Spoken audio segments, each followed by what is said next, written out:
এই হোমস্টের মালিক বসন্ত রায়, খুব অল্প বয়সী ছেলে একটা।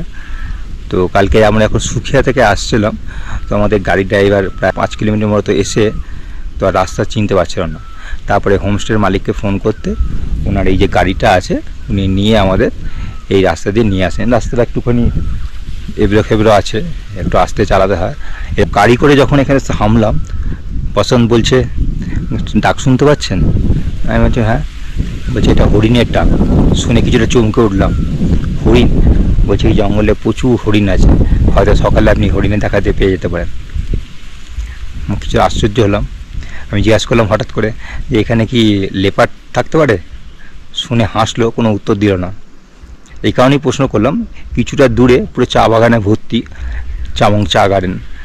তো চা বাগান থাকলে হয়তো লেপার্ড থাকে, জানি এটা হয়তো সেই কারণে হয়তো আছে। কোনো উত্তর দিল না। যখন হাসলো তখন ওরা আমাদের একটু ভয় দেখাতে চাইলো না। এই সুন্দর গ্রামে এলে আপনার মন এমনি শান্ত হয়ে যাবে। এবার আমি সব কিছু দুদিনের জন্য এসে এই শান্ত পরিবেশে নির্ঝঞ্ঝাট ছুটি কাটাতে পারবেন।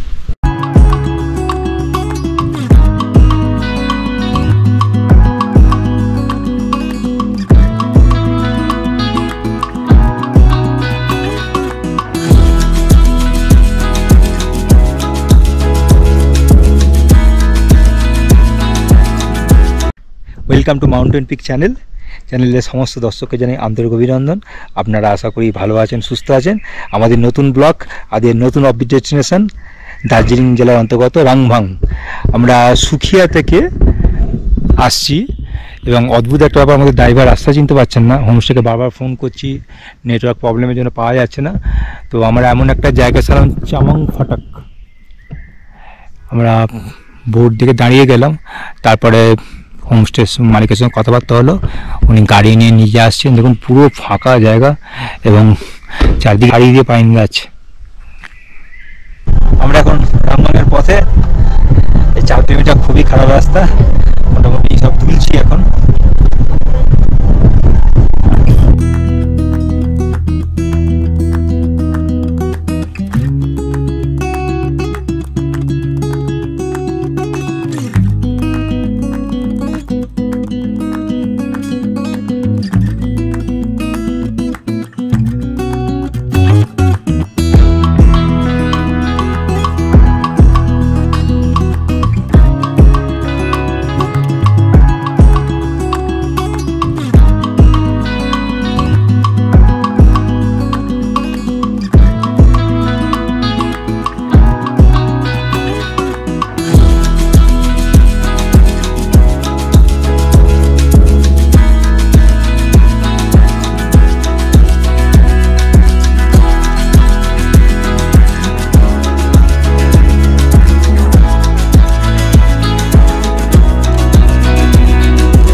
আমরা পৌঁছে গেলাম বহু হোমস্টে রাংভাং।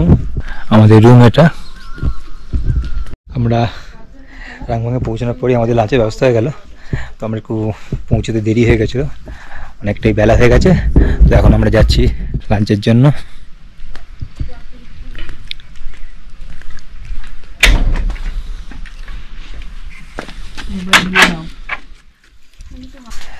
লাঞ্চের টেবিলে আমরা দেখি কি খাবারের আয়োজন করা হয়েছে। ডাল, চিকেন, আলু ফুলকপির তরকারি, স্যালাড, তার সাথে রাইস।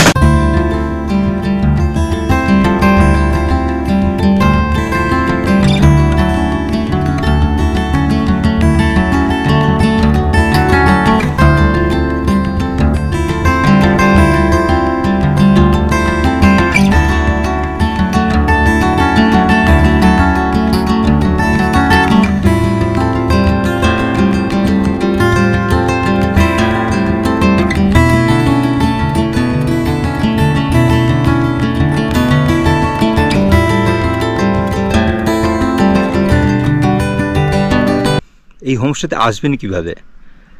দার্জিলিং থেকে এর দূরত্ব হচ্ছে 25 কিলোমিটার এবং মিরিক থেকে 25 কিলোমিটার। একটি দার্জিলিং থেকে যদি আপনি গাড়ি রিজার্ভ করে আসেন, এখানে পর্যন্ত ভাড়া পড়বে 1500 টাকা। আর আপনি যদি দার্জিলিং থেকে শেয়ার গাড়ি করে আসেন সুখিয়াপুকুরি, এখানে শেয়ার গাড়িতে পার হেড পড়বে 100 টাকা। আর সুখিয়াপুকুরি থেকে আপনি যদি এখানে রিজার্ভ করে আসেন, ভাড়া পড়বে 800 টাকা। আর মিরিক থেকে যদি আপনি গাড়ি বুক করে আসেন, ওরকম ভাড়া পড়বে 1500 টাকা। এর থেকে আপনি শেয়ার গাড়ি করে আসতে পারেন সুখিয়াপুকুরি, ওখান থেকে এইভাবে রিজার্ভ করে আসতে পারেন। এখান থেকে সুখিয়াপুকুরি 8 কিলোমিটার এবং Pashupati market 7 kilometre, Simana view point 4 kilometre, Jorpukhuri 6 kilometre. NJP থেকে এর দূরত্ব হচ্ছে 75 কিলোমিটার। আর আপনি যদি কার্সেং হয়ে আসেন তাহলে হচ্ছে 84 কিলোমিটার। যদি আপনি এনজিপি থেকে একটা গাড়ি বুক করে আসেন তাহলে ভাড়া পড়বে 3.5 থেকে 4 টাকার মতো। সকালে এত হাওয়া দিচ্ছে, মানে আরও ঠান্ডা লাগছে। ভাবছি যেখানে কলকাতায় 42 ডিগ্রি টেম্পারেচার, সেইখানে 5000 ফুট উচ্চতায় মিরিক থেকে খুব সামান্য দূরত্বে একটা লোকেশনে এত ঠান্ডা এখনও। পাহাড়ি উপত্যকা এবং জঙ্গল দ্বারা বেষ্টিত, খুব সুন্দর এই গ্রামটি। ভোরবেলা উঠে আমি একটু হাঁটতে বেরিয়েছি এবং সত্যি কথা বলতে একদিন হয়ে গেল আমি হোমস্টের মানে মালিক ছাড়া আর কোনো লোকের সন্ধান এখানে কোনো লোককে দেখতে পেলাম না। এখানে এত নির্জনতা, এত ফাঁকা গ্রাম, মানে একটা দুটো বাড়ি, তারপরে আবার হয়তো 500 মিটার দূরে আবার একটা বাড়ি। এই যে আমাদের হোমস্টে, পুরো চারদিকে এরকম পুরো জঙ্গল নেমে গেছে এবং কানে ভেসে আসছে বিভিন্ন পাখির ডাক, কিন্তু পাখি দেখা যাচ্ছে না। পাখিগুলো অ্যাকচুয়ালি আমি দেখেছি হিমালয়ান পাখিগুলো এত ছোট হয় না, খুব মানে দেখা যায় না খুব একটা। এবার একটু যাই দেখি হোমস্টের মালিকের দেখা পাওয়া যায় নাকি। একটু চায়ের জন্য বলবো, উপরে উঠতে হচ্ছে বাড়িটা একটু উপরে। হিমালয়ের কোলে এত ছোট ছোট গ্রাম লুকিয়ে আছে, সেই অফবিট গ্রামগুলোতে আস্তে আস্তে সুসজ্জিত হোমস্টে গড়ে উঠছে, যার ফলে আমাদেরও আশা হয়, আমরা জানতে পারছি এখানকার মানুষের জীবনযাত্রা।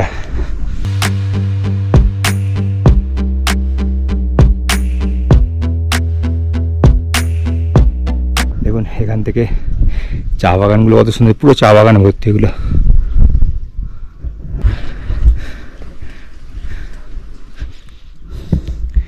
होमस्टे मालिक माँ कहाँ है? बसंत जी, हाँ मॉर्निंग। बसंत जी कहाँ है? बसंत नहीं जागी हैं? ओ मॉर्निंग। चाय पियेंगे सर? एकदम लाल चाय, लाल चाय, चीनी कम थोड़ा। एक कुत्ता था इससे पहले, ये तो अभी 2 दिन हुआ है लाया, उसको लेपर्ड उठा ले गया था। मेरे पास फोटो भी है, आपको दिखा दूंगा। वाह, শুনতে পেলেন তো? বসন্ত নিজেই বললো, এখন অ্যাডমিট করলো।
বসন্তের কুকুরটা লিপার মেরে দেওয়ার পর বসন্ত এই কুকুরটাকে আবার এই 2 দিন হলো বাচ্চা কুকুর নিয়ে এসছে অন্য গ্রাম থেকে।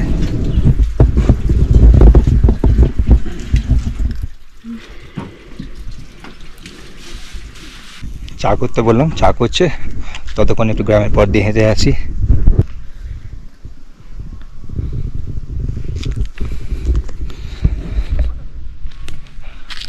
আমি স্কুল আছে নাকি জিজ্ঞাসা করতে, বললো সামনে একটা পাহাড়ের উপরে প্রাইমারি স্কুল আছে এবং হাই সেকেন্ডারি স্কুলের জন্য এতে সুখিয়া যেতে 8 কিলোমিটার দূরে, চিন্তা করুন। এখন বাসন আমার জন্য চা নিয়ে আসছে। তো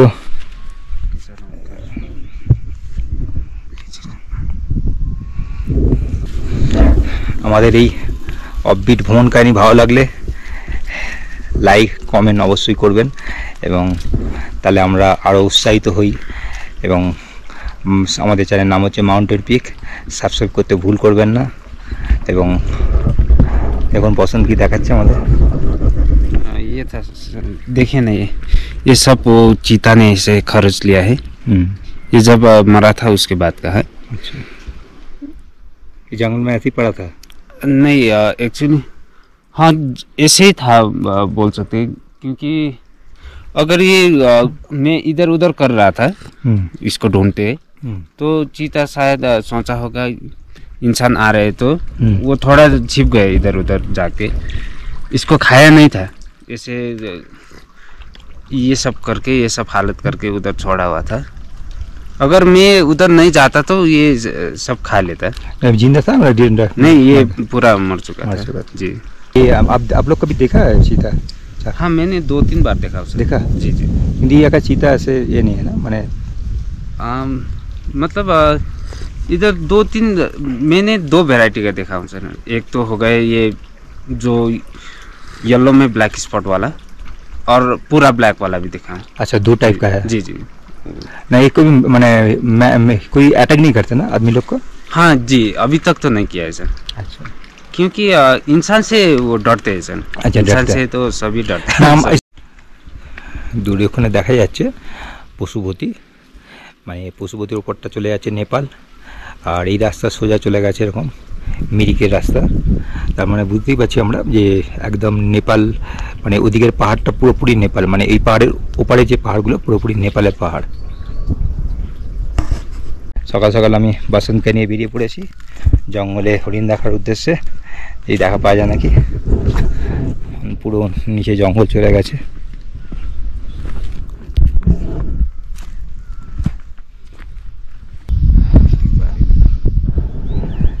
আমরা অনেকটা রাস্তা চলে এলাম জঙ্গলের রাস্তা দিয়ে হরিণ দেখার জন্য, হরিণ দেখা পেলাম না।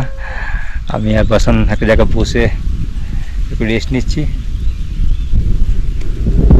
हम पहले सर बीज लगाते हैं, जैसे मान लीजिए आप मैंने मक्के लगा लिया तो पहले हम फर्स्ट स्टेज में वो जंगली पिजन से बचाना पड़ते है, नहीं तो वो खोद के वो सीट निकाल के खा जाते हैं। तो वो फर्स्ट स्टेज पार कर दिया तो फिर दूसरा स्टेज में इतना सा सूट आते हैं ना, उसके बाद आते हैं खरगोश। उसको जैसे इतना सा सूट को खा जाते हैं खरगोश, नहीं तो डियर। से बड़ा हो गया तो फिर डियर का डर सर डियर वो खा जाते हैं, तो उससे पार कर दिया तो उसमें फल निकल के आ जाते, तो फिर आ जाते जंगली सुअर, पोकोपाइन। वो सब एक रात में तो पूरा ख़त्म कर देते सर पूरा जैसे हमारा इधर पहाड़ में होते, मतलब रो वाइस लगाते, तो एक रो पूरा ख़त्म कर देते एक रात में। ऐसा है सर इधर का हालत। শুনলেন তো এখানে এদের কাহিনী, মানে কষ্ট করে জমিতে চাষ করলেও কীভাবে জঙ্গলের জন্তুরা শেষ করে দেয়। সুতরাং এখানে ঘরে লাগোয়া যেটুকু চাষ সেটুকুই রাখে, বাইরে যে চাষটা এরা মোটামুটি সব বন্ধ করে দিয়েছে। আর এমনি লোক সংখ্যাও খুবই কম।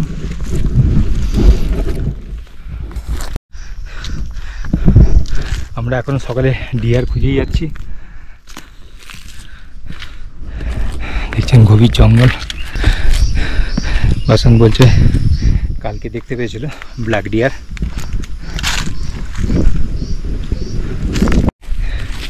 বাসন নিয়ে যাচ্ছে এখন ওর কুকুরটাকে, লেপার্ড যেখানে খেয়েছিল ওই জায়গাটাতে।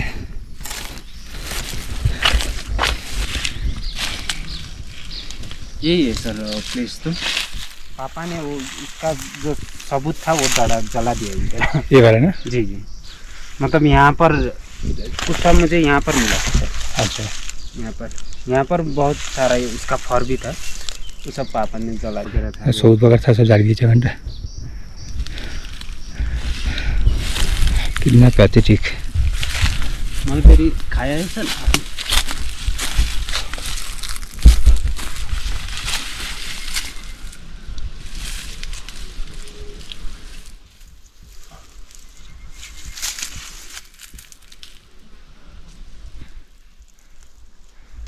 टेस्ट करेंगे सर? मलबेरी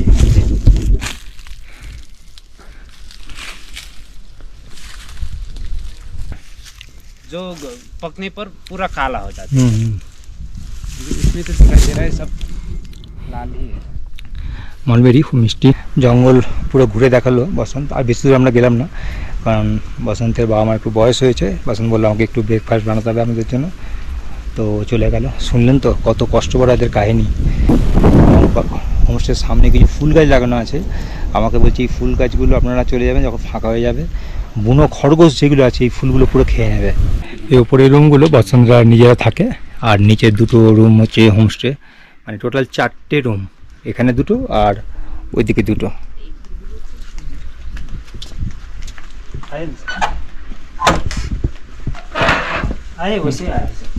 দেখুন রুমগুলো দেখাচ্ছি, খুব সুন্দর। দেখুন 3 বেড আরামসে হয়ে যাবে।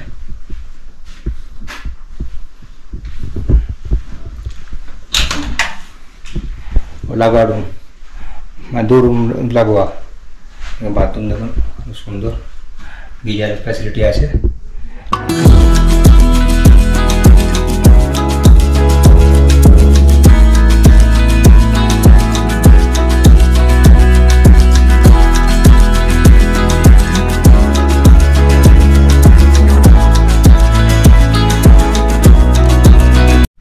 সকাল সকাল আমাদের ব্রেকফাস্ট চলে এলো, আমরা ব্রেকফাস্ট করে এখান থেকে বেরিয়ে যাব।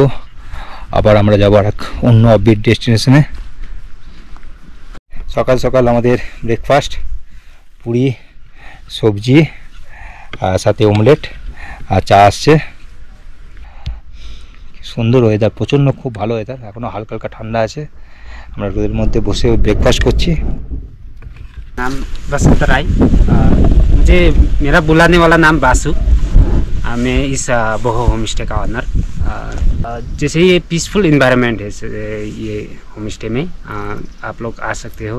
इधर आपको जैसे जंगल ट्रैकिंग हो गया, नहीं तो विलेज ट्रैकिंग, और आपको ये मतलब टी गार्डन भी मिल जाएगा। अगर उधर जाएंगे तो आपको एक छोटा सा झरना भी मिल जाएगा, और ऊपर जाएंगे तो पाइन फॉरेस्ट है, वहाँ भी आप ट्रैकिंग करके जा सकते हो सर। ओवरऑल ये जिसको पीसफुल इन्वायरमेंट पसंद है उसके लिए एकदम ये परफेक्ट प्लेस है। आप लोग आ सकते हैं जी। Thank you. এই প্রথম একটা লোক দেখলাম গ্রামে, এসব কাউকে নিয়ে সব গাছ কাটছে এর জন্য, সব খুব ভালো লাগলো। ঠিক আছে, আমরা এখন ও হোমস্টে থেকে বেরিয়ে যাচ্ছি। খুব সুন্দর কাটলো আমাদের এখানে জার্নি, খুব ভালো জায়গা, খুব সুন্দর পরিবেশ, এবং বসন্তকে জানা যাচ্ছে থ্যাংক ইউ। ঠিক আছে, ওয়েলকাম স্যার।